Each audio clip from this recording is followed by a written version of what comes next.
Good morning student. आज आपण topic number 5 disaster बनणार आहोत. आपला हा जो सिलेबस मधला जो शेवटचा टॉपिक आहे डिझास्टर.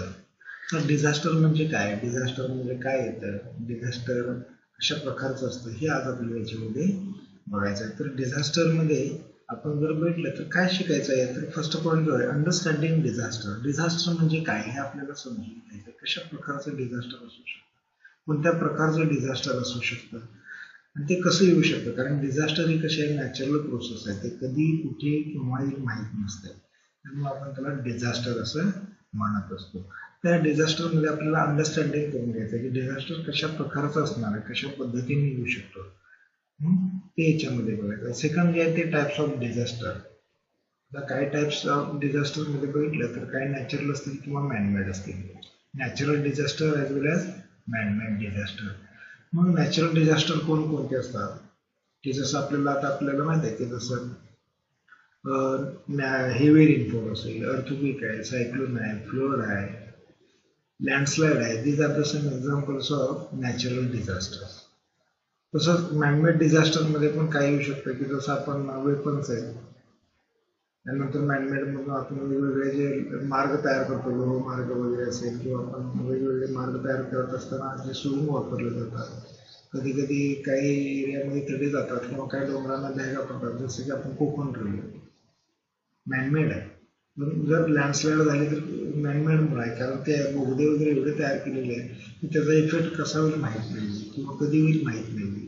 असे अनेक रिझन आहेत की नॅचरल ॲज मॅनमेड डिझास्टर आपल्याला याच्यामध्ये बघतात. त्यानंतर त्याचा पुढचा पॉईंट आहे इफेक्ट ऑफ डिझास्टर्स. समजा डिझास्टर आले तर तो कशा पद्धतीने इफेक्ट होणार आहे, एन्व्हायरमेंटवरती असेल, मॅनवरती असेल किंवा तिथे असणाऱ्या बायोडायव्हर्सिटीवरती असेल किंवा ह्युमन लाईफवरती असेल, कशा पद्धतीने त्याचा इफेक्ट होणार आहे. त्यानंतर डिझास्टर इमर्जन्सी किट. आपल्याला काय लागणार आहे, ॲट अ टाइम सपोज जर आलं तर आपल्याला नेमकं काय करावं लागणार आहे, कशा पद्धतीने ते मॅनेज करायचं ते याच्यामध्ये आपल्याला बघायचं. आणि लास्ट त्याची ऍक्टिव्हिटी आपण त्यामध्ये काय करू शकतो. तर लक्षात येते की बघा आपला जो टॉपिक नंबर 5 आहे डिझास्टर मॅनेजमेंट. डिझास्टर म्हणजे काय, म्हणजे टाइप्स काय आहेत, नॅचरल असेल, मॅनमेड असेल, इफेक्ट असेल किंवा आपण कशा पद्धतीने त्याची काळजी घ्यायची आणि काय करू शकतो, आल्यानंतर आपल्याला काय प्रिकॉशन घ्यायला पाहिजे ते आज याच्यामध्ये आपल्याला बघायचं आहे. तर बघा अंडरस्टँडिंग डिझास्टर. आता डिझास्टर अंडरस्टँडिंग कसं करायचं. Disaster is a sudden accident or a natural catastrophe that causes greater damage or loss of life. तर हे डिझास्टर कसं आहे, तर नॅचरल आहे किंवा सडन कधी येऊ शकते माहित नाही, सडन किंवा नॅचरल आहे आणि त्याच्यामुळे काय होऊ शकतं, great damage or loss of life, त्यामुळे आपलं लाईफ उद्ध्वस्त होऊ शकतं. Disaster is an event or series of event. जसं की आज आपण बघतो की आपल्याला काही वेळेस धरण वगैरे भरलं तर आपल्याला लक्षात येते की बाबा कधी भूकंपाचे धक्के बसतात. तर भूकंपाच्या धक्क्यामुळे आपल्याला बऱ्याच वेळेस अगदी 2.3 रिश्टर स्केलमध्ये आपल्याकडे भूकंप बघायला मिळतात. तसंच लातूरला आपण बघितलंय, लातूरला गावच्या गाव घडत झाला. कच्छचं आपल्याला माहित आहे, कच्छला झालेला भूकंप म्हणजे तो जो आहे अर्थक्वेक, तर त्याच्यामुळे लाईफच्या लाईफ उद्ध्वस्त होऊ शकतात. किंवा आपण पाठीमागे बघितले की जसं सुनामी. तर सुनामी म्हणजे नेमकं काय, तर आपल्याला ऐकून जरी सांगितलं असतील बाबा समुद्राच्या तळाला भूकंप होतो आणि त्याच्यामुळे मोठ्या अशा भयानक लाटा तयार होतात, तर आपण ते अनुभवले की सुनामी कशा पद्धतीने असू शकते किंवा काय होऊ शकतं किंवा त्या समुद्राच्या लाटा किती उंच येऊ शकतात आणि त्याच्यामुळे त्या आसपासचं लाईफ जे असणार आहे किती उद्ध्वस्त होऊ शकतं, त्याचे एक आपल्याला एक्झाम्पल मागच्या काही वर्षांमध्ये बघायला मिळाले. म्हणजेच काय, तर समुद्राच्या तळाला भूकंप झाल्यानंतर काय होऊ शकतं त्याची ती एक्झाम्पल आहे. म्हणजे डिझास्टर जे आहे की त्याच्यामुळे तिथल्या बायोडायव्हर्सिटीवरती, तिथल्या ह्युमन लाईफवरती काय इफेक्ट होऊ शकतो ते which gives rise to a casualties and damage or loss of property, infrastructure, essential environmental services or means of livelihoods. आणि ह्या सगळ्याचा परिणाम आपल्या कशावरती होत असतो, तिथं असणारी आपली प्रॉपर्टी असेल, तिथं असणारी बायोडायव्हर्सिटी असेल, तिथं असणारे आपली एन्व्हायरमेंट रिलेटेड जे आपल्या बेसिक नीड्स मीट करणाऱ्या गोष्टी असतील, ह्या सर्वांच्या वरती किंवा तिथं असणारी जी लाईफ आहे त्या लाईफवरती काय होत असतो, इफेक्ट होत असतो. Disaster threaten sustainable economical development world wide. In the past 20 years, earthquake, flood, tropical storms, drought, and other climatics have killed around 3 million people. म्हणजे जवळपास आपण जर बघितलं तर या काही वर्षांमध्ये 3 मिलियन पीपल काय झाले त्याच्यामध्ये मारले गेलेले आहेत. जसं की आपल्याला माहिती आहे की अर्थक्विक आहे, फ्लड आहे, ट्रॉपिकल स्टॉर्म्स आहेत ज्याला आपण वादळी चक्रीवादळ म्हणतो, ड्रॉट आहे ज्याला आपण पाऊस न पडल्यामुळे ड्रॉट फ्रॉम कंडिशन निर्माण होते, by increasing the rate of the temperature, climate change आहे, चेंजिंग द क्लायमॅटिक कंडिशन. ह्या सगळ्याचा इफेक्ट कशावरती होत असतो तर त्या बायोडायव्हर्सिटी, ह्युमन लाईफवरती होत असतो. त्यामुळे बरंचसं लाईफ काय होत असतं, उद्ध्वस्त होत असतं. आणि हे आपल्याला माहिती आहे. आता सध्या बघा हेवी रेनफॉल चालू आहे. ऍक्च्युली हा एक बदललेलाच इफेक्ट आहे. आपलं जे सीझन आहे ज्याला आपण रेनी सीझन म्हणतो, ह्या रेनी सीझन मध्ये आपण जर भेटलं समर आहे, विंटर आहे, याच्यामध्ये आपला एक एक महिन्याचा डिफरन्स पडत चाललेला आहे. म्हणजे उन्हाळा एवढा तीव्र होतो की उन्हाळा पावसाळ्यात जातो, पावसाळा हिवाळ्यात जातो, हिवाळा उन्हाळ्यात जातो. म्हणजे आपलं जे ऋतुचक्र आहे ते हळूहळू एक एक महिन्यातून बदलत चाललेलं आहे.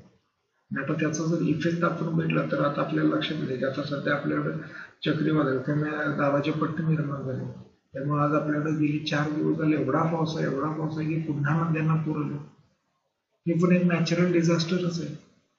मग त्यामुळे होणारं नुकसान, शेतीचं नुकसान असेल, आपल्या बेसिक रिक्वायरमेंट आहेत, आपल्या बेसिक नीड आहेत त्याचं होणारं नुकसान असेल, ह्युमन लाईफवरती इफेक्ट असेल, बायोडायव्हर्सिटीवरती असणारा इफेक्ट असेल, आपले फूड रिसोर्सेसवरती असणारा इफेक्ट असेल. म्हणजेच हे नॅचरल डिझास्टर आहे. तर सध्या जर बघितलं तर ह्या दिवसामध्ये कधीही पूर येत नाहीत. मग काही मागच्या 1-2-4 वर्षाचं आपण जर विचारात घेतलं तर आपल्याला असं लक्षात येतं की हे जे डिझास्टर आहे ते हळूहळू आपल्याला हिवाळ्यामध्ये आपल्याला बर्फवृष्टी झालेली बघायला मिळते. हिवाळ्यामध्ये पाऊस पडलाय. आता हे तेच चालू आहे. याला चेंजिंग क्लायमॅटिक कंडिशन म्हणायचं. हे कसं आहे, नॅचरल डिझास्टर आहे. आता जे सध्या चालू आहे त्यात आता बदललेलं वातावरण, कमी दाबाचे पट्टे तयार झालेले आहेत, त्या सर्वांचा इफेक्ट कशावरती होते, ह्युमन लाईफवरती होतो, सराउंडिंग वरती होतो, बायोडायव्हर्सिटीवरती होत असतो. त्यामुळे बरेच लोक या ठिकाणी भिंती पडलेली, काही जण जखमी होतात, काही जण याच्यामध्ये मरण पावतात. आता आपण बातम्या टीव्हीवरती बघतो की काही ठिकाणी झाडं पडली, काही ठिकाणी लँडस्लाईड झाले, त्यामुळे घाटातले रस्ते बंद आहेत, काही ठिकाणी हायवेवरती पाणी साचले, वाहतूक बंद आहे, काही ठिकाणी भिंती कोसळल्या. म्हणजेच काय तर हे सर्व जो इफेक्ट आहे तो रिलेटेड टू काय आहे, नॅचरल डिझास्टर आहे. होमलेस त्याच्यामध्ये आपण बघा infected, injury, disease, homelessness and misery on 1 billion people and caused damage world millions of rupees. Disaster destroyed decades of human efforts and investment, thereby placing new demands on society for reconstruction and rehabilitation. आणि मग ह्याच्यामुळे नाही म्हटलं तर आपला त्याच्यावरती कशावरती effect होतो, सोसायटीवरती effect होत असतो. ती सोसायटी असेल किंवा तिथे पुन्हा घरं बांधायची असतील, घरं पडलेली असतील ते पुन्हा बांधण्यासाठी हा सगळा इफेक्ट पुन्हा शासनावरती जात असतो. त्या एरियामध्ये पुन्हा त्यांचं रिसेटलमेंट करावं लागतं किंवा त्यांची पुन्हा घरं बांधण्यासाठी मदत करावी लागते किंवा पुन्हा तो एरिया तिथून काय करावा लागतो, दुसरीकडे शिफ्ट करावा लागतो. लँडस्लाईड असेल, जसं माळीनगाव, आपण लँडस्लाईड एक्झाम्पल आपल्याला माहिती आहे माळीनगावचं. माळीनगावमध्ये काय झालं की सगळे डोंगर लँडस्लाईड झाले आणि गावच्या गावकडे मॅनमेड होणं. त्यांनी काय केलं, JCBच्या साह्यानं शेती करायला गेली आणि वरती मग सगळं डोंगराचा जो पायथा होता त्या पायथ्यापासून बराचसाच एरिया त्यांनी पोखरला. पण तिथे हेवी रेनफॉल असल्यामुळे काय झालं, सगळं पाणी आणि ते लगडात तयार होऊन मरमा तयार होऊन काय झालं, गावच्या गाव झालं. पुन्हा त्या गावाला काय केलं, दुसरीकडे शिफ्ट केली, पुन्हा दुसरीकडे आहे तसं गाव बांधलं.